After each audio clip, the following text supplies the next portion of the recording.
Tata entry operator के द्वारा आज गर्दनी बाग में अनिश्चितकालीन धरना का आगाज हो चुका है, क्या कहिएगा इसको लेकर? देखिए, यह धरना का आगाज बहुत दुखी मन से हुआ है। हम लोग आज से 25 वर्षों से, लगभग 25 वर्षों से सरकार के प्रत्येक कार्यालयों में सेवा देते आ रहे हैं। हम लोग की संख्या 25,000 के करीब है। सरकार हमारी मांग को नहीं समझ रही है, हमारी दुख दर्द को नहीं समझ रही है। एक बात बता दीजिए, कोई भी अपना दुख दर्द लेकर किसके पास पहुंचेगा?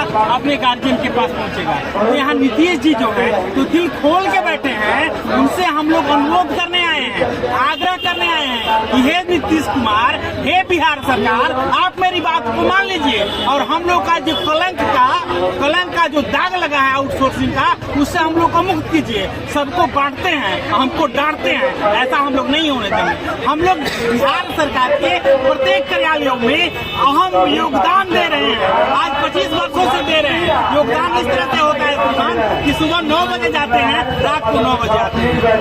कहाँ का रूल है भैया? सरकार जवाब दे। अच्छा एक बात बताइए, यह लोकतांत्रिक व्यवस्था है, इसके तहत हम लोग आंदोलन कर रहे हैं। आंदोलन करना मेरा अहम मुद्दा है या मेरा लोकतांत्रिक अधिकार है। यही ना एक बात है मैं लोकतंत्र में, जिसके माध्यम से अपनी मांगों को मांगा जाए। एक बात बताइए, सरकार है नीतीश जी का, योगी जी से मोदी जी से बात थोड़ा करेंगे, नीतीश जी से बात करेंगे। हम तो यही कह रहे हैं कि नीतीश जी आज चंपारण में गए हैं। चंपारण का एक लड़का मिथिलेश गुप्ता नाम हुआ मेरा, मैं आपसे अनुरोध करता हूँ, प्रार्थना करता हूँ, हे श्रीमान मेरे बात को मानिए।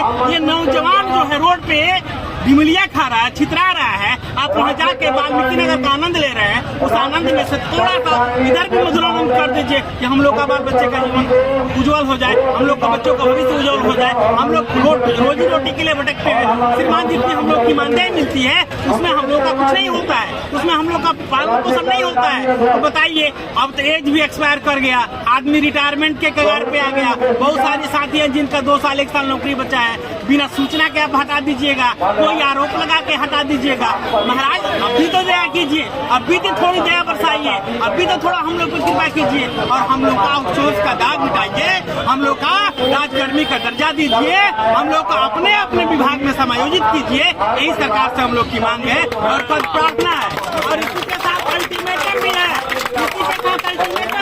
अगर सरकार हमारी बात को नहीं मानती है तो अभी तो हम लोग मियादी हड़ताल पे हैं, अभी हम लोग मियादी हड़ताल पे हैं। श्रीमान, अगर इस मियादी हड़ताल से आहत होकर के किसी व्यक्ति के ऊपर कार्रवाई करेंगे तो यह बेमियादी हड़ताल भूख हड़ताल में कन्वर्ट हो जाएगा, तब्दील हो जाएगा और इसकी सारा खमियाजा नीतीश जी आपको उठाना पड़ेगा। श्रीमान आपसे अनुरोध है, प्रार्थना है, आग्रह है कि हमारी बात सुन लीजिए, युवाओं का बात सुन लीजिए। युवाओं के लिए बोले ना कि 1 वोट 1 ऑपरेटर बराबर 1000 वोट, 1 ऑपरेटर बराबर 1000 वोट देने का काम करेंगे।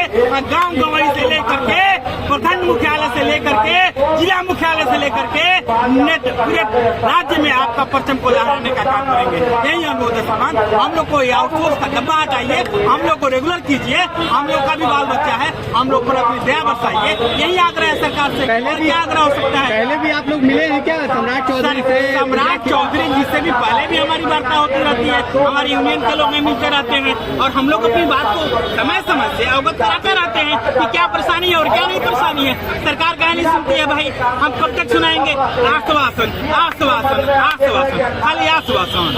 सबको बांटिएगा, हमको डांटिएगा, ऐसा थोड़ा होता है। अरे हमको थोड़ा भी दीजिए ना भैया, ये कलंक वाला दाग तो मिटा दीजिए।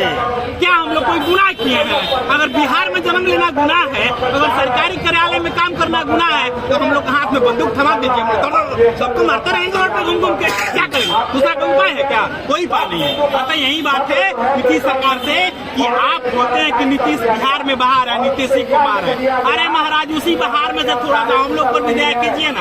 हम लोग का परिवार बाल बच्चा भी तो आ गया है रोड पे, हम लोग का पालन पोषण नहीं हो पा रहा है। बिना सूचना के कोई आरोप लगा कर करके डाटा एंट्री ऑपरेटर को आए दिन हटा दिया जाता है, हम लोग कहाँ जाएंगे? एक बात बताइए, आउटसोर्सिंग क्या होता है? आउटसोर्सिंग, ठेकेदारी व्यवस्था, रही लोकतंत्र में करिए ठेकेदार के अधीन, हम लोग बधुआ मजदूर हैं क्या? इसी कलंक से हमको मुक्ति दिलाइए, इसी विश्वास के साथ कि हम लोग आपके साथ हैं। एक बार नीतीश जी से आग्रह है कि सरकार मेरी बात को मान लीजिए, हमारी आग्रह को सुन लीजिए। बोल तो रहे हैं कि एक ऑपरेटर बराबर 1000 वोट देने का काम करेंगे, हमारी मांगे पूरी करो, पूरी करो, पूरी। सरकार आप लोगों की मांगों को नहीं मानती है तो क्या इसका असर जो है 2025 के चुनाव में देखने को मिलेगा? जरूर मिलेगी, क्योंकि कोई भी काम, निर्वाचन हो, कार्यालय हो, कहीं भी काम डाटा एंट्री ऑपरेटर संघ ही करते हैं। डाटा एंट्री ऑपरेटर संघ का काम है कोई भी ऑनलाइन काम, या बिल बनाना हो, सरकार का कोई काम करना हो, कर्मचारी काम करना हो, कहीं भी कुछ काम करना हो, दाखिल फाइल करना हो, जमीन से लेकर कुछ भी काम हो, यानी यहाँ तक कि किसी का वेतन हो, वो भी डाटा एंट्री ऑपरेटर और इसी को लेकर हम यहाँ आए हुए हैं। और इस हड़ताल को हम और आगे बढ़ाने के लिए, आगे बल करने के लिए हम ताज़त रहेंगे। अभी आज देख लेते हैं क्या स्थिति है, आज के बाद हम खुद आगे बढ़ेंगे। परिचय दे दीजिए। जी, मेरा नाम मनोज कुमार तिवारी है।